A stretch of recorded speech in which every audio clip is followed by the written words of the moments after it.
दुनिया खतरे में थी। एक बड़ा अंधेरा छा रहा था। मुझे पता था मैं अकेले इसका सामना नहीं कर सकता।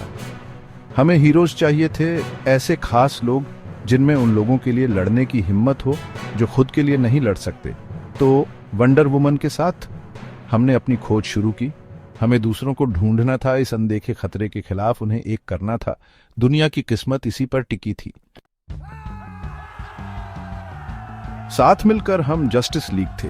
हम हीरोज की एक टीम थे, हर एक अपनी खास एबिलिटीज के साथ। मैं सुपरमैन था, क्रिप्टन का आखिरी बेटा। मेरे पास उड़ने की शक्ति, सुपर स्ट्रेंथ और हीट विजन थी। वंडर वुमन एक जबरदस्त योद्धा थी, सुपर स्ट्रेंथ, स्पीड और एजिलिटी का वरदान पाकर। एक्वामैन समंदर की ताकत का मालिक था। साइबोर्ग एक टेक्नोलॉजिकल मार्वल था, किसी भी मशीन से इंटरफेस कर सकता था। और फ्लैश अपनी अविश्वसनीय स्पीड के साथ पलक झपकते ही कहीं भी पहुंच सकता था। हम एक ऐसी ताकत थे जिससे टकराना आसान नहीं था, लेकिन क्या इतना काफी होगा? हमारा दुश्मन स्टेपन वुल्फ था, अपोकलिप्स ग्रह का एक वॉरलॉर्ड।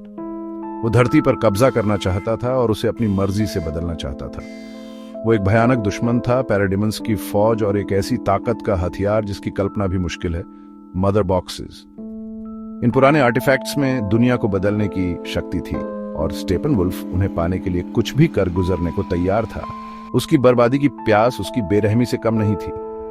हम जानते थे कि हमें उसे रोकना है, लेकिन क्या हम समय रहते ऐसा कर पाएंगे? जंग छिड़ गई और एक समय ऐसा लगा कि सारी उम्मीद खत्म हो गई। स्टेपन वुल्फ बहुत ताकतवर था, लेकिन फिर एक चमत्कार हुआ। मैं वापस आ गया। लड़ाई ने अपना असर दिखाया था और मैं गिर गया था, लेकिन मेरे दोस्तों की कोशिशों और मेरे लोगों की एडवांस टेक्नोलॉजी की बदौलत मेरा फिर से जन्म हुआ। मेरी शक्तियां वापस आ गईं, पहले से भी ज्यादा ताकतवर। ऐसा लग रहा था उम्मीद दुनिया में वापस आ गई है, लेकिन लड़ाई अभी खत्म नहीं हुई थी। सेक्शन 5, युगों की लड़ाई। आखिरी जंग शुरू हो चुकी थी। स्टेपन वुल्फ मदर बॉक्सेस की पूरी ताकत को अनलीश करने पर तुला हुआ था, धरती को अपनी मनमानी इमेज में बदलने के लिए। हमने अपनी पूरी ताकत से लड़ाई लड़ी। वंडर वुमन के ब्रेसलेट्स ने उसके हमलों को डिफ्लेक्ट किया। एक्वामैन ने समंदर का कहर बरपाया। साइबोर्ग ने अपनी टेक्नोलॉजिकल ताकत से लड़ाई लड़ी। फ्लैश मोशन का एक ब्लर था जो हमारे दुश्मनों को डिसोरिएंट कर रहा था, और मैं अपनी नई ताकत के साथ स्टेपन वुल्फ से ब्लो फॉर ब्लो लड़ा। दुनिया की किस्मत अधर में लटकी हुई थी। सेक्शन 6, टीम वर्क की ताकत। अपनी अलग अलग ताकत के बावजूद हम जानते थे कि हम स्टेपन वुल्फ को अकेले नहीं हरा सकते। हमें साथ मिलकर काम करना था, अपनी शक्तियों को मिलाना था और एक साथ लड़ना था, और हमने यही किया। फ्लैश ने अपनी स्पीड से एक वॉर्टेक्स बनाया जिससे स्टेपन वुल्फ का मदर बॉक्सेस से कनेक्शन टूट गया।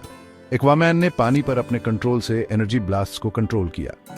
साइबोर्ग ने मदर बॉक्सेस से इंटरफेस किया, उनका कनेक्शन तोड़ने की कोशिश में। वंडर वुमन और मैंने अपनी कंबाइंड ताकत से स्टेपन वुल्फ को पीछे धकेलते हुए उसे रोके रखा। यह एक सच्चा टीम एफर्ट था, एकता और सहयोग की ताकत का सबूत। सेक्शन 7, बलिदान और एकता। लेकिन जीत एक कीमत पर मिली। हमें बलिदान देने पड़े, बड़े भले के लिए खुद को खतरे में डालना पड़ा। हम रिस्क्स जानते थे, लेकिन हम यह भी जानते थे कि दुनिया की किस्मत हमारे कंधों पर है। हम इसे बचाने के लिए कुछ भी करने को तैयार थे, भले ही इसका मतलब अपनी जान जोखिम में डालना हो। अंत में हमारी एकता, एक दूसरे के लिए और दुनिया के लिए लड़ने की हमारी इच्छा ने हमें जीत दिलाई। हमने अपने सबसे बड़े डर का सामना किया, अपनी चुनौतियों पर विजय पाई और विजयी हुए। सेक्शन 8, हीरोज का एक नया युग। स्टेपन वुल्फ की हार के साथ दुनिया ठीक होने लगी। अपोकलिप्स का खतरा मिट गया था और उम्मीद का एक नया युग शुरू हुआ था। जस्टिस लीग, जो कभी अलग अलग लोगों का एक समूह था, एकता और ताकत का प्रतीक बन गया था। हमने दुनिया को दिखाया था कि सबसे बुरे वक्त में भी हमेशा उम्मीद होती है। हमने साबित कर दिया था कि साथ मिलकर हम किसी भी मुसीबत का सामना कर सकते हैं। सेक्शन 9, उम्मीद बनी रहती है। लड़ाई खत्म हो गई थी, लेकिन हमारा काम अभी पूरा नहीं हुआ था। हम जानते थे कि और भी खतरे होंगे और भी चुनौतियां आएंगी, लेकिन हम तैयार थे। हम जस्टिस लीग थे और हम दुनिया की रक्षा के लिए मौजूद रहेंगे, चाहे कुछ भी हो जाए। हमने सीखा था कि मुश्किल से मुश्किल हालात में भी उम्मीद बनी रहती है, और जब तक उम्मीद है तब तक एक ऐसा भविष्य है जिसके लिए लड़ना जरूरी है।